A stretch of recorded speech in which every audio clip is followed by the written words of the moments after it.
Hi there. We continue with gaseous exchange in plants.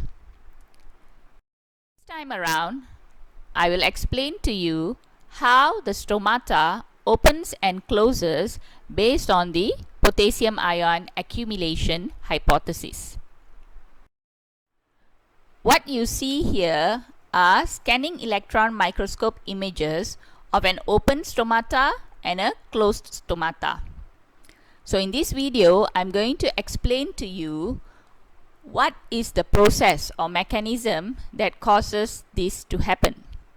But to explain, I will use simplified diagrams. Now, to help me explain the potassium ion accumulation hypothesis, I will be using this simplified diagram. Okay, these two cells are the stomata, and the two cells on the left and the right are the epidermal cells of the leaf. Now, for me to go into the details of the hypothesis, there are some basic things that you must remember. Firstly, the concentration of ions in the epidermal cell and the stomata. Okay, so keep in mind that epidermal cells will normally have high concentration of potassium ions, whereas stomata or the gut cells will have high concentration of hydrogen ions. Okay, so this is the first thing that you need to remember.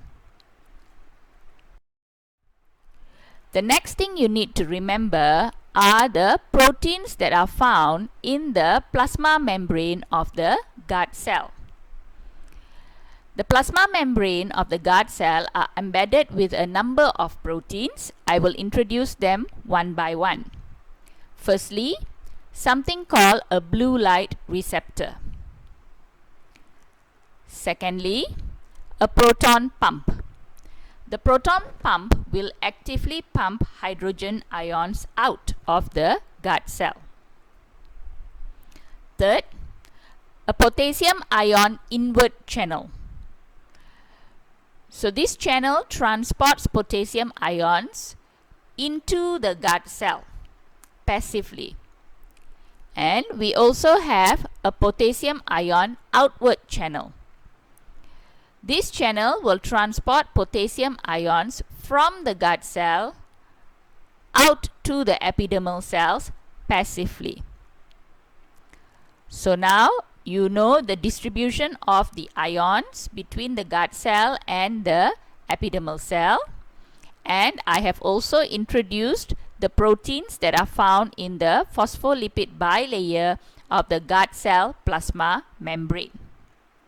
So let me now move to the mechanism. Now I shall start explaining the mechanism of how stomata open. This side, which is orange in color, represents the epidermal cell side, and this side that is greenish in color represents the gut cell side.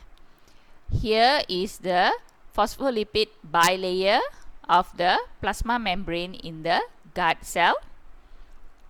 I've already introduced the proteins, and I've told you earlier there will be a high concentration of hydrogen ion in the gut cell and a high concentration of potassium ion in the epidermal cell. So this is the basic. Okay. Now I move on. Stomata will open daytime. When the sun shines, light from the sun will be absorbed by the blue light receptor. This blue light receptor will become activated, and it will then stimulate the proton pump. So when the proton pump is stimulated, hydrogen ions from the gut cell will be pumped actively into the epidermal cells. So now the epidermal cells have too many positive ions. So what happens is the potassium ion inward channel will open, and this will enable the potassium ions to diffuse down concentration gradient into the gut cell. So now what has happened is, you find in daytime when the sun is shining and the blue light receptor is activated, the position of the ions change.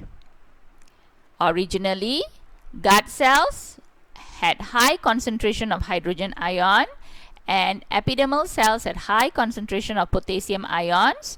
But now what happens is, because of the proton pump, the hydrogen ions are pumped actively into the epidermal cells and the potassium ions will diffuse down concentration gradient into the guard cells using the potassium ion invert channel. So what has happened now, you see, the guard cells have developed high osmotic concentration. Once the guard cells have high osmotic concentration, water that is in the epidermal cells will begin to diffuse by osmosis into the guard cells. The accumulation of water in the guard cells will now make the guard cells turgid. The turgor pressure will now start to push onto the cell wall of the guard cells, and previously we have learned that the microfibrils in the guard cells are arranged radially. So when turgor pressure pushes onto the cell wall, the cells actually elongate. Okay, but the space for the guard cells in the leaf is limited. So it cannot stay as a long cell. It will have to bend, which we call as buckle out. So when the guard cells buckle out like this, you see a stomatal pore forms. This is how stomata opens. So now you are able to describe the mechanism of stomata opening based on the potassium ion accumulation hypothesis.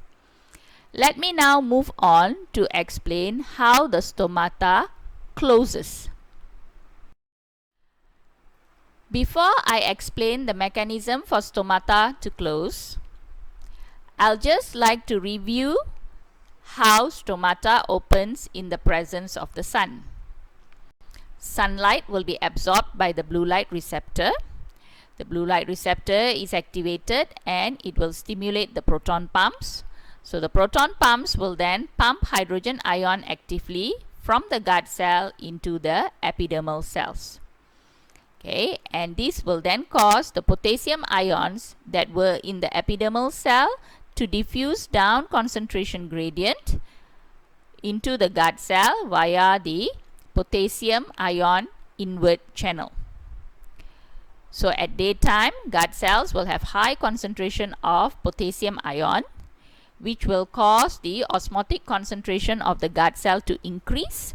So water will diffuse in by osmosis, making the guard cell turgid, and in that way the stomata opens.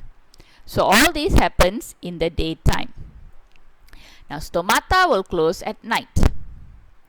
So there is no more sunlight for the blue light receptor to absorb. So the blue light receptor is inactive. When the blue light receptor is inactive, it is unable to stimulate the proton pump.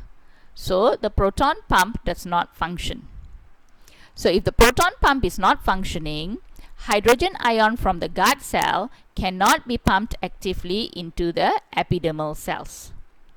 Now, if there is no accumulation of hydrogen ions in the epidermal cell, then the potassium ions in the epidermal cell will not have to diffuse down concentration gradient anymore. So what happens is the potassium ion invert channel closes. But the problem now is there is a accumulation of potassium ion in the guard cell. Potassium ions originally are not from the guard cell. They are in the epidermal cell. So what happens now is the potassium ion outward channel opens and the potassium ion will now diffuse down concentration gradient back to the epidermal cells. So you see now at night, when there is no light, the blue light receptor is inactive, and this causes the potassium ion that had accumulated in the daytime to diffuse down concentration gradient via the potassium ion outward channel into the epidermal cells. The hydrogen ions that were in the epidermal cells will diffuse down concentration gradient into the stomata. So now you see the guard cells do not have potassium ion, therefore the guard cells will have low osmotic concentration. The epidermal cells, however, have high osmotic concentration. So all the water that diffused in the daytime to make the cell turgid will now diffuse out of the guard cell by osmosis. Once the guard cells lose water by osmosis, the guard cells will become flaccid. So when they are flaccid, the guard cells will actually sag together and you see the stomatal pore is closed. So this is how stomata closes. So now you should be able to describe the mechanism of stomata opening and closing based on the potassium ion accumulation hypothesis. Now you will take note that so far in my explanation, the stomata opens in daytime and closes at night. Next, I'm going to introduce a situation where the stomata closes although it is daytime. The situation I was mentioning is called water stress. This occurs when there is intense sunlight. Now, even we humans will become stressed when exposed to intense sunlight. Okay, but fortunately for us, we are able to look for water, okay, to quench our thirst and overcome dehydration. But the poor plants, they cannot move around looking for water, so naturally they become stressed, okay, because intense sunlight will increase their rate of transpiration via the stomata, causing them to lose water. So what happens to plants when they are exposed to increasing intensity of sunlight is that since they start losing water via transpiration, cells in the plants become flaccid. So once they are flaccid, the plants lose support and begin to wilt. Okay, now what you see before you here is the plant wilting but not dying yet. It is actually trying to protect itself from dehydration due to water stress. Now, besides wilting, we find the plant will also close its stomata. So this is a bit strange because water stress happens in daytime. So how does the stomata close in daytime? I've just explained to you the mechanism of how stomata opens in daytime. So let me now explain how plants close stomata when under water stress. Previously, when I was explaining how stomata open and close in daytime and nighttime, we only discussed the role of two cells that are the stomata guard cells and the epidermal cells. But when explaining water stress, there is a third cell. Those are the mesophyll cells. So to my basic diagram here, I will have to add the mesophyll cells. Now I'm going to discuss the water stress based on the fact that it is daytime, so the stomata is already open. Okay, so that is why the guard cells have accumulation of potassium ion and accumulation of water that makes the guard cells turgid so that the stomata is open. Okay, now adding to this, I have to introduce two new chemicals. we find that these mesophyll cells, when exposed to intense sunlight, secrete a hormone called abscisic acid. Okay, and then we find that for the case of water stress, we have to include another ion, that is presence of calcium ions in the epidermal cells. Okay, so the earlier rule about hydrogen ion, potassium ion and water remains.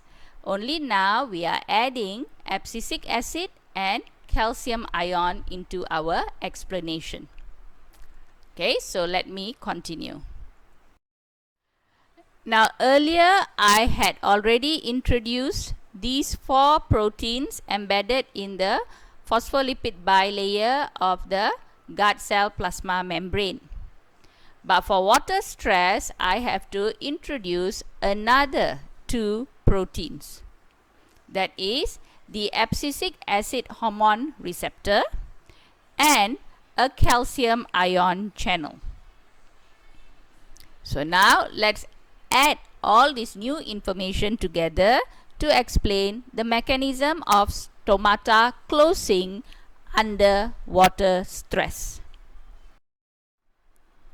Okay, so remember the condition for water stress is that there must be intense sunlight.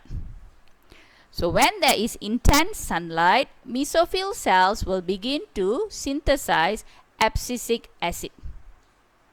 The abscisic acid hormone will diffuse to the plasma membrane of the guard cell. So this is a more detailed diagram where you see the abscisic acid has bound to the abscisic acid hormone receptor on the plasma membrane.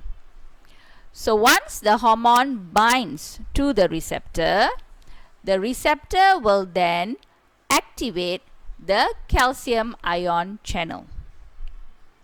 So this will enable the transport of calcium ion from the epidermal cells into the guard cell. Now the function of the calcium ion actually is to inhibit the proton pump. So now the proton pump cannot function. Once the proton pump is unable to function, hydrogen ions will not be pumped into the epidermal cell. And because of that, the potassium ion inward channel will close. The potassium ions that have accumulated in the guard cell will diffuse down concentration gradient via the open potassium ion outward channel.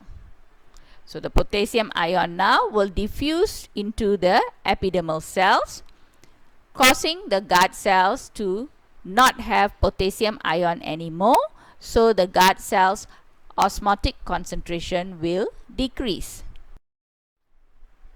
Okay, so in this diagram you can see the potassium ions have now diffused into the epidermal cell. So the stomata or the guard cells have low osmotic concentration, epidermal cells have high osmotic concentration. So water now will diffuse down concentration gradient into the epidermal cells. This will cause the guard cells to become flaccid. So when they are flaccid, they sag together and the stomata closes. So this is the story of how stomata can close in daytime with the condition that the sunlight is so intense, causing the plant water stress. So now you know how to describe the mechanism of opening and closing of stomata. So with that, I have come to the end of my video. But before I say goodbye, I'll also like to remind you that this is the end of chapter 7.